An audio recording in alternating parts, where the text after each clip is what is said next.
Hi!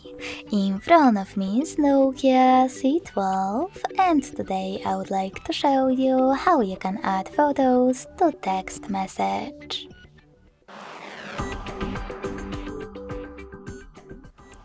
Begin by opening Messages app. Then select one of your chats.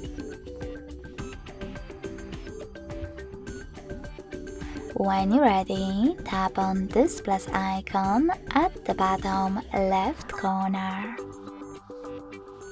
Then you can click on your photos over here.